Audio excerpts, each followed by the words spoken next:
Shalom Bapak Ibu, mari kita siapkan hati kita untuk hari ini menyembah memuji nama Tuhan.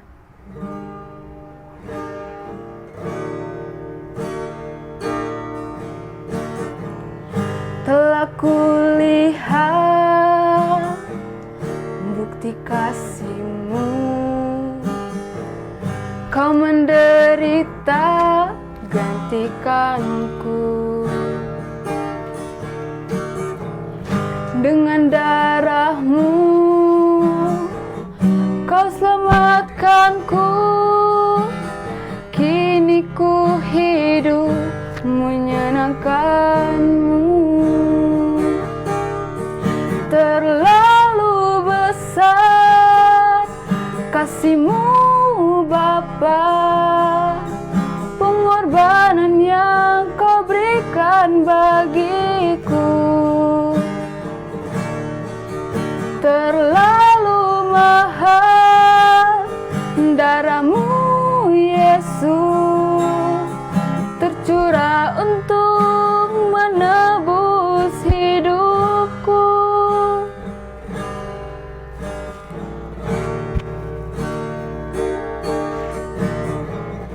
Telah kulihat bukti kasih-Mu, Kau menderita gantikanku. Dengan darah-Mu Kau selamatkanku.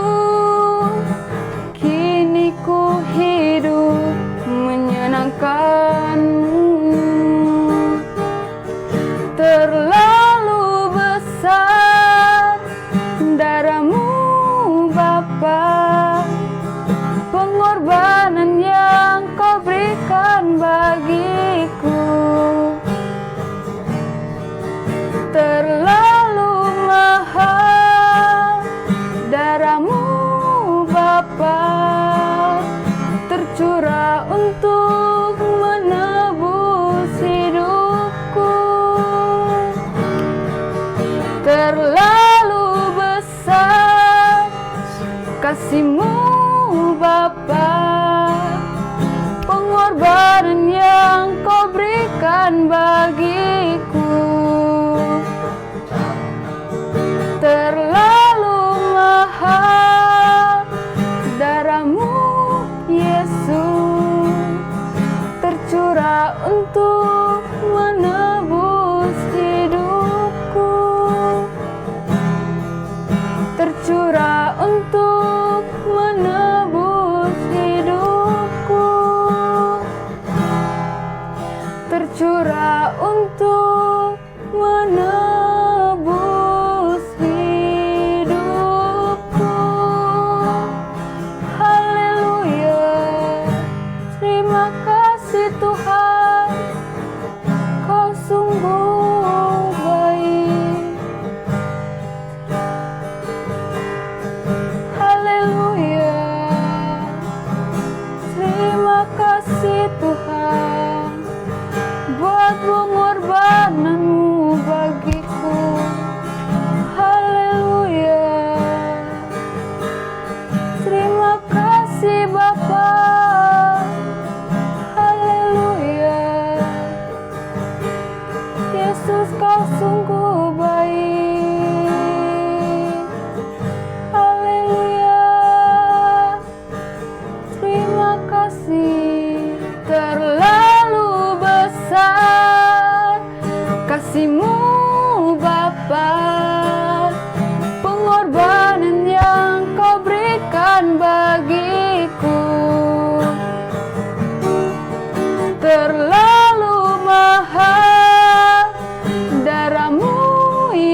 kasih Tuhan, kami siap mendengarkan firman-Mu. Terima kasih Tuhan, amin. Shalom saudara yang kasih dalam Tuhan, apa kabar? Saya berharap Bapak Ibu, saudara-saudari semua dalam keadaan yang baik, sehat dan juga diberkati oleh Tuhan. Saudaraku, sadar atau tidak sadar, hari-hari yang kita lewati ini adalah hari-hari yang semakin sulit. Mau dan tidak mau, setiap kita manusia di muka bumi ini memiliki sebuah masalah. Tidak peduli dia masih anak-anak ataupun orang tua. Karena dari anak-anak sampai orang tua, semuanya memiliki yang namanya persoalan dalam kehidupan. Dan ketika kita masih menjadi manusia yang hidup di bumi ini, maka kita tidak akan lepas dengan yang namanya masalah. Mungkin saat ini kita menghadapi masalah terhadap bersama keluarga, apa yang kita pergumulkan dengan suami kita atau istri kita, orang tua kita atau anak-anak kita, atau kita menghadapi persoalan-persoalan di tempat pekerjaan kita, atau kita sedang saat ini bergumul tentang masalah keuangan kita, atau saat ini kita sedang bergumul tentang kesehatan kita. Apapun itu, apapun yang menjadi permasalahan di dalam kehidupan kita sehari-hari, itu bukanlah sesuatu hal yang luar biasa, tetapi itu sesuatu hal yang biasa. Karena semua orang mempunyai masalah, meskipun levelnya dalam batas yang berbeda-beda. Kebenaran firman Tuhan pada hari ini mengajarkan kepada kita bahwa saat kita menghadapi masalah, kita harus ingat bahwa masalah yang kita hadapi tidak akan membuat iman kita lemah. Lalu bagaimana supaya ketika kita berhadapan dengan masalah yang begitu besar, yang menurut kita itu sulit, itu susah, masalah ini berat menurut saya, tetapi kita harus terus memiliki iman di dalam Tuhan. Apa yang harus kita lakukan? Semua masalah akan bisa kita atasi ketika kita memiliki perasaan yang optimis dan kita memiliki antusias yang tinggi untuk bisa menghadapi masalah tersebut. Di dalam Roma pasal yang ke-12 ayat yang ke-12, firman Tuhan sudah sangat jelas mengajarkan kepada kita bagaimana caranya ketika kita berhadapan dengan situasi atau masalah yang tidak kita inginkan. Apa yang harus kita lakukan? Roma 12 ayat yang ke-12 saya akan membacakan buat kita semua. Bersukacitalah dalam pengharapan, bersabarlah dalam kesesakan, dan bertekunlah dalam doa. Roma 12 ini ditulis oleh seorang rasul yang bernama Rasul Paulus. Beliau sangat seorang rasul yang sangat terkenal dengan segala pelayanannya, keluar masuk kota, keluar masuk pulau, bahkan sampai keluar masuk negara lain. Itu sudah dijalani oleh Paulus. Kalau kita melihat bahwa Paulus itu adalah seorang rasul yang sungguh luar biasa, diberkati oleh Tuhan dan dipakai oleh Tuhan secara luar biasa, tetapi kita harus juga belajar sama tentang Paulus. Paulus hidupnya penuh dengan masalah. Dia keluar masuk penjara, dia menderita. Sebagai seorang rasul dan juga nabi, Paulus adalah manusia yang biasa juga. Kalau kita membacanya di dalam 2 Korintus ayat 11, mungkin ini sedikit tentang penderitaan yang Paulus alami selama menjalani kehidupannya di muka bumi. 2 Korintus 11 ayat 23. Apakah mereka pelayan Kristus? Aku berkata seperti orang gila, aku lebih lagi. Aku lebih banyak berjerih lelah, lebih sering di dalam penjara, didera di luar batas, kerap kali dalam bahaya maut. 5 kali aku disesah orang Yahudi, setiap kali 40 kurang 1 pukulan. 3 kali aku didera, 1 kali aku dilempari dengan batu, 3 kali aku mengalami karam kapal, sehari semalam aku terkatung-katung di tengah lautan. Dalam perjalananku aku sering diancam bahaya banjir dan bahaya penyamun, bahaya dari pihak orang-orang Yahudi dan dari pihak orang-orang bukan Yahudi, bahaya di kota, bahaya di padang gurun, bahaya di tengah laut, dan bahaya dari pihak saudara-saudara palsu. Paulus selalu antusias dalam menjalankan kehidupannya karena Paulus tahu tujuan kehidupannya. Paulus tahu bahwa tujuan hidupnya hanyalah untuk kemuliaan nama Tuhan, sehingga dia tidak masalah ketika dia harus menghadapi penjara, dia tidak masalah. Ketika dia harus menghadapi penderitaan, bahkan dicambuk, juga keluar masuk kota menghadapi bahaya, dia selalu dikejar-kejar. Pasti sebagai manusia Rasul Paulus juga mengalami yang namanya rasa takut.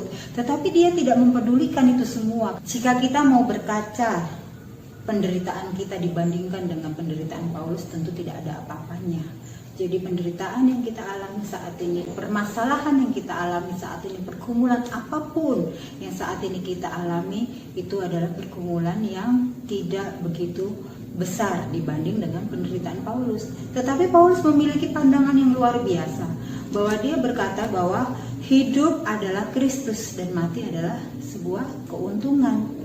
Paulus memiliki pandangan yang luar biasa ketika dia menghadapi masalah demi masalah, karena dia tahu tujuan hidupnya. Saat seseorang tahu tujuan hidupnya, maka dia akan menyerahkan sepenuhnya kehidupannya kepada Tuhan dan tidak akan memedulikan masalah hidupnya. Masalah boleh datang tetapi tidak melemahkan iman dari orang-orang yang percaya. Di dalam Roma tadi yang sudah kita baca, setidaknya ada 3 hal pelajaran yang harus kita terapkan di dalam kehidupan kita, yaitu yang pertama, saat kita berada di dalam kesusahan itu adalah bersukacita. Bersukacita. Mungkin gini ya, mungkin kita mengalami hal yang susah. Saat ini kita sedang mengalami masalah besar. Kemudian firman Tuhan bilang bersukacitalah. Kayak 2 hal yang tidak menyambung gitu. Tetapi ini adalah perintah daripada Tuhan, nasihat daripada Tuhan saat kita menghadapi masalah. Nah, ketika kita menghadapi masalah, kita mau sedih, kita mau nangis, kita mau melakukan perbuatan apapun, kita mau marah, kita mau berontak, itu tidak akan mempengaruhi masalah kita. Yang ada masalah kita justru akan makin menjadi besar. Yang ada iman kita justru semakin lemah. Tetapi firman Tuhan berkata, saat kita menghadapi masalah, kita harus bersukacita. Bersukacitalah dalam pengharapan. Artinya apa? Di setiap masalah pasti ada harapan. Dan bersukacita ini adalah sesuatu sifat yang tidak bisa dibuat-buat. Kita mungkin bisa ketawa, kita mungkin bisa tersenyum ketika kita menghadapi masalah, tapi belum tentu hati kita sukacita. Dan kebenaran firman Tuhan mengajarkan kepada kita saat kita menghadapi masalah, kita harus tetap bersukacita kepada Tuhan, karena sukacita yang ditulis di dalam Roma 12 ayat 12 ini adalah sukacita yang tidak terpengaruhi oleh situasi dan kondisi apapun. Jadi ketika kita ada masalah, ketika kita tidak ada masalah, sukacita ini harus terus kita munculkan, karena sukacita ini termasuk di dalam salah satu buah-buah dari Roh Kudus. Jadi sukacita itu adalah perbuatan dari Roh Kudus. Ketika kita kehilangan sukacita, mari kita berdoa kepada Tuhan supaya Tuhan memberikan sukacita di dalam kehidupan kita. Hal yang kedua yang harus kita lakukan ketika kita mengalami sebuah masalah, yang kedua yaitu sabar dalam kesesakan. Hal yang kedua adalah kesabaran. Sabar di sini di dalam bahasa Yunaninya ditulis hupomeno, artinya menunggu. Hupomeno ini artinya menunggu. Jadi bukan hanya sekedar sabar untuk pasrah dan ya udah gitu ya. Tetapi di sini hupomeno lebih dalam lagi diartikan sebagai menunggu dalam kesesakan. Jadi saat kita mengalami kesesakan, saat kita mengalami masalah, tidak ada hal lain lagi yang harus kita lakukan selain menunggu. Dan orang-orang yang menunggu pasti akan mendapatkan hal yang baik. Di dalam di dalam Mazmur 25 ayat yang ketiga dikatakan bahwa setiap orang yang menanti-nantikan Tuhan, dia tidak akan mendapatkan malu. Jadi ketika kita menunggu, kita menanti dalam kesesakan kita, dalam permasalahan kita, mungkin kita sudah bergumul 1 tahun, 2 tahun, 3 tahun, masalah yang kita hadapi belum terselesaikan, dan mungkin kita sudah mulai jemu dengan menantikan waktu Tuhan. Ingat kebenaran firman Tuhan hari ini. Poin yang kedua saat kita menghadapi masalah adalah bersabar. Hupomeno artinya menunggu. Menunggu dan menunggu waktu Tuhan. Karena saat kita menunggu, Tuhan pun akan menjawab segala persoalan kehidupan kita. Yang ketiga, hal yang harus kita lakukan ketika kita menghadapi masalah adalah bertekun. Kata bertekun dalam bahasa Yunaninya di sini adalah proskatepos, yang artinya bertahan. Jadi bertekun bukan hanya sekedar tekun-tekun rajin saja, tetapi bertahan, dimampukan untuk bertahan. Jadi ketika seseorang bertahan, dia akan bertahan dalam berdoa. Maksudnya bertahan dalam berdoa itu dia tidak bosan dalam berdoa. Dia terus berdoa, terus menerus doa, terus menerus doa.